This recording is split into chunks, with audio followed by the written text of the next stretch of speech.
So I think it's a very relative topic, especially today. We're in the pandemic. How do now businesses maintain and have adaptive architecture in place? And as Jill mentioned earlier, kanina, uh, there's really a enterprise digitalization that is ongoing and it's unstoppable.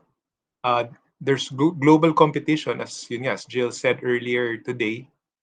Um, the brick and mortar, no, yung legacy customers. Actually, I have a couple of large retail customers, and they're really struggling, no, how to adapt to the new market, to the new cost, to how customers now buy in the post-pandemic world.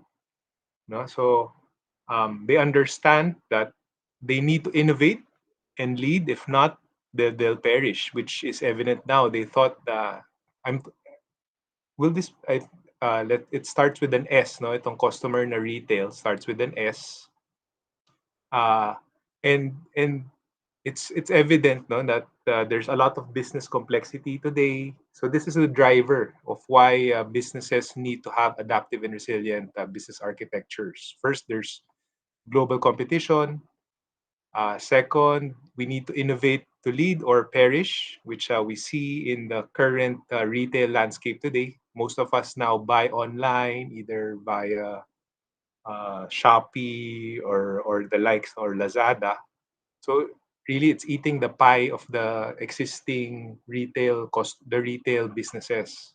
So they're having a difficulty in transforming. So and they're looking into this now. How do they now pivot, right? Pivot to meet the demand. So the next point here is yung complexity of the business landscape. So legacy architecture really is their main concern, right?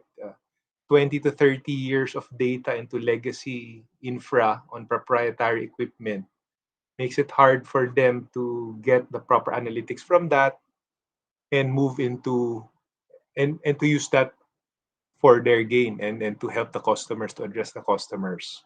And then there's complexity of information technologies, yan, with advent of cloud, advent of new CRMs and databases and APIs, microservices. There's a lot of new technologies that are available today.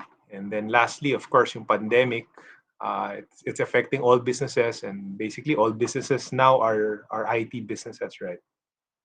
So, as business leaders and people in IT, how do we now baseline and determine the proper architecture to follow moving forward? How do we now make a bulletproof um, solution, right, for our customers or our companies? So, this chapter is all about developing a method, right, that is resilient and adaptive.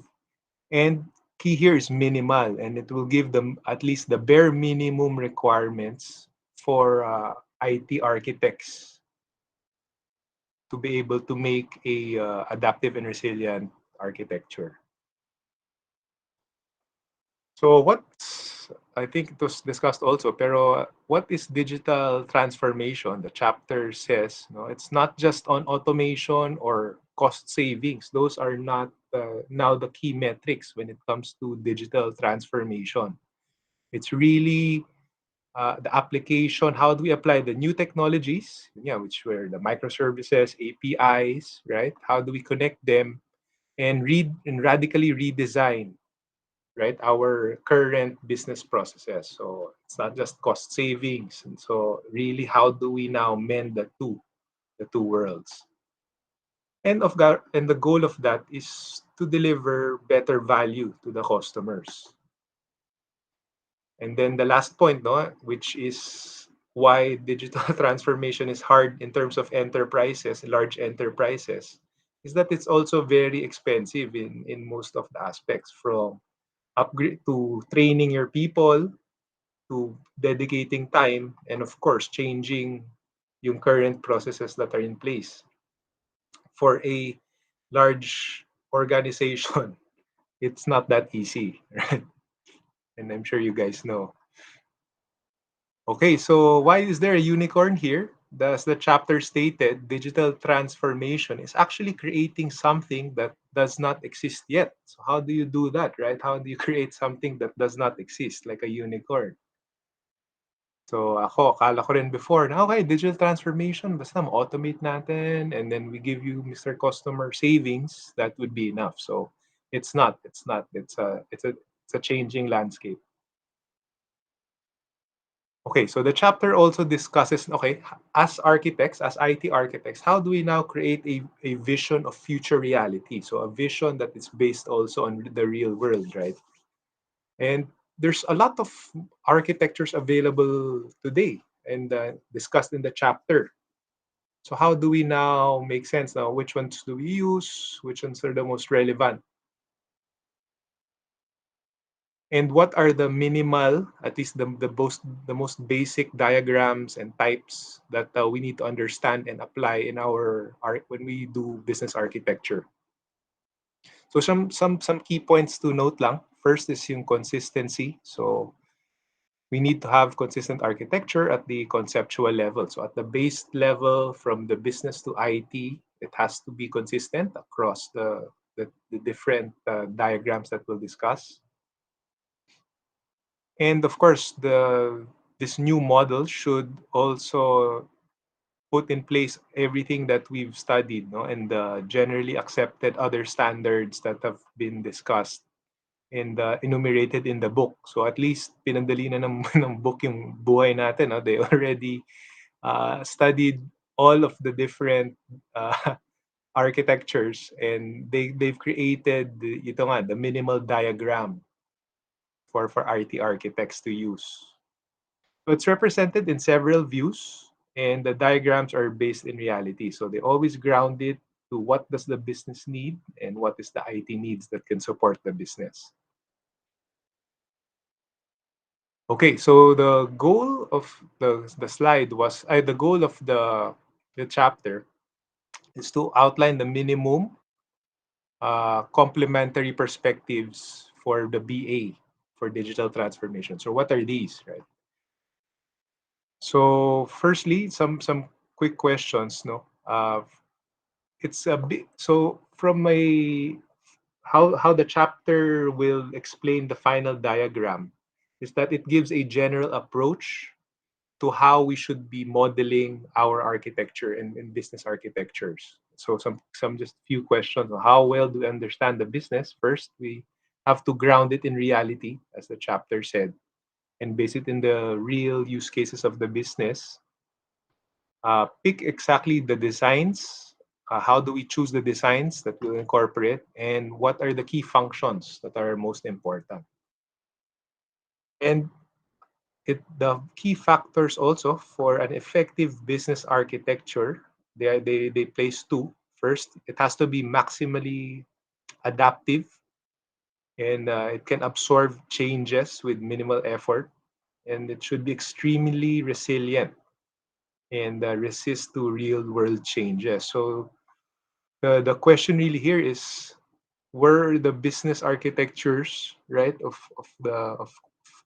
businesses, were they ready? Um, did they have safeguards in place for the pandemic? No, so I guess we see na some of them did not, right, and some of them are really struggling today, since maybe their previous architectures, they weren't as adaptive or as resilient. But we cannot blame them naman, no, kasi nga itong mga pandemic are are uh, are also curveballs for everybody. But moving forward, how do we now make sure, right, that our architectures are finely tuned?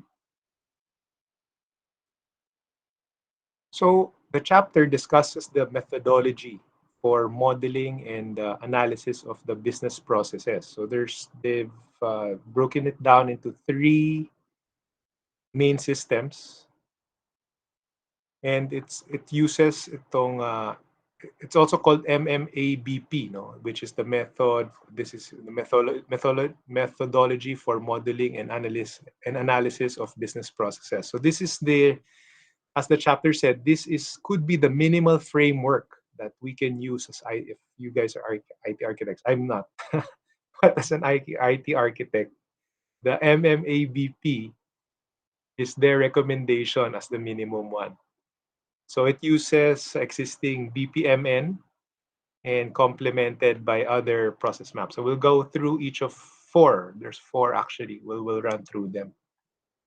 So key for the mmabp, it should be compact and it should have consistent architecture. So actually, the chapter is saying we must intermatch meta models available today, but always ground it into the business, into real world requirements. So there's actually four. There's the data flow diagram. We'll run through there's a class diagram, and then unified model language, UML, and then the process map. So from a business, so to analyze it, the mmabp, first we look into the business side, no, to ground our architecture into the real world use cases.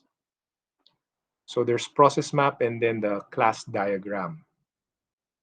So this is the first one, the first diagram that is recommended to run through, which is the class diagram. It's more or less a high level, well, not naman high level. It's a business view, no, more business view, and it's structured on reality with focus on substance. So what are the key business drivers?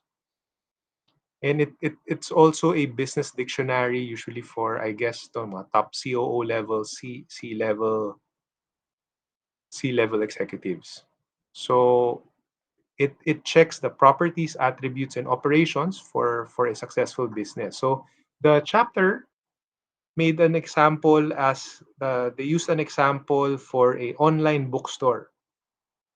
So from order taking, what are the steps, that will follow to make sure that we satisfy the requirement of the order. So it's more or less still basic. So from order, you order the book, and then it checks if there's available um, copies, and then it moves into invoicing, and then once it's checked in the system, it goes to the business partner, and then we can book the order. Right? So medyo more high level pa siya and focused on the business side. The second diagram that is included in the mmabp is the process map, where now we see there's starting events and target process states. So in this example, still on the online bookstore, no, for from a sale of a book, what would be the next steps from the inventory management, and then what if there's a complaint? How do we handle the complaints? No, so it's a step deeper into understanding the architecture and the order, right, of importance. So this also helps us identify what's important to the customer, uh, which business functions should be prioritized, where and who the business starts, right? Which business process, where does it start and where does it end? And still, no, a deeper step inside an additional diagram that we that is included is the detailed process diagram. So it's a step deeper into the overall architectural requirement. And now it shows the process steps and tasks. So same, no? It's from booking the order, but now you can see there's ito yung mga green circles where there's a more in-depth requirement to understand the process on what would happen if there's book orders and cancellation requests. So it studies also in process states. So what happens in each step, what are the processes that we should consider? So mas deep dive na siya. And then the fourth diagram that the chapter discusses is yung object life cycle. So really the life cycle of each product.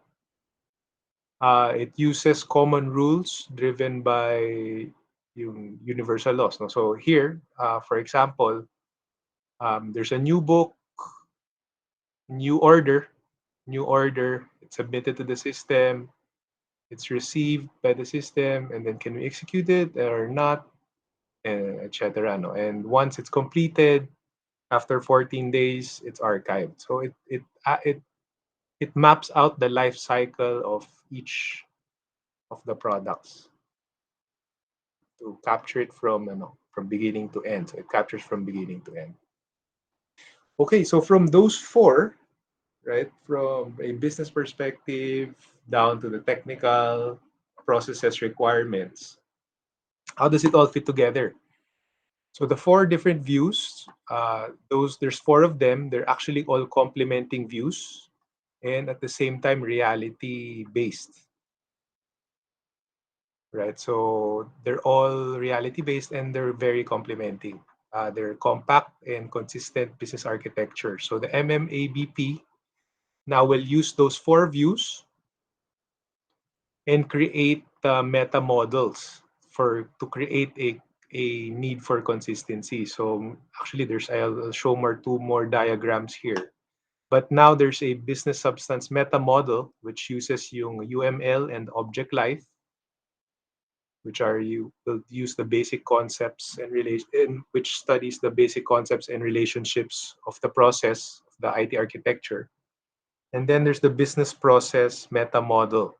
So this is on the business side naman, yung business concepts and relationship, what's important to the business, what functions do we look out for. And uh, the final output of those two, so from the four diagrams that I've shared, they're focused into the two meta models, and then those two meta models are now combined into the final business model consists to the final consistency model, which is the combination of the meta models. So this is the example of it, um, of the mmabp. So ito na yung kanyang final example for the four levels of abstraction. There's two system levels, so it covers the business function and process map, and then two detailed levels where it shows process steps and the tasks. But if you still look at it, it's still the same. There's still the book ordering system here. Yun lang, no? It's already much more deep dive into the technical side and the technical aspect. And this model also incorporates the existing other related standards and labels them, no, in the lower right. So if you can see here, there's letters A, B, UB, UF, right? Showing that it's actually using other standards already available. No? So yung A stands for TOGAF, the B stands for BPMN, and etc. So mmabp actually combines multiple diagrams to create this at least the most minimal view of your IT architecture. So at least it will give us a minimal view of our IT architecture. So in terms of conclusion, adaptive and resilient business architectures for the digital transformation must withstand the real world scenarios, right? To have adaptive and resilient business architectures. It's not only focused on automation and cost saving, but but application of new tech must be connected with radical redesign of current business systems. We should start with the conceptual model of the business in form of business architecture or focusing on real world business use case so that we can define, no, the minimal business architecture that we have. And then we'll be able to maximally adapt and have a resilient enough architecture. But it's also complete and consistent. So an advantage also of this is we can now exploit the processes. Or for example, in this use case, the online bookstore, what if we can add now, if there's a return function or if there's a gift wrapping capability that we'd like to add, we can now easily integrate those into the current architecture without it being radically changed. No? It's still very resilient and consistent. So actually, yeah, that's it.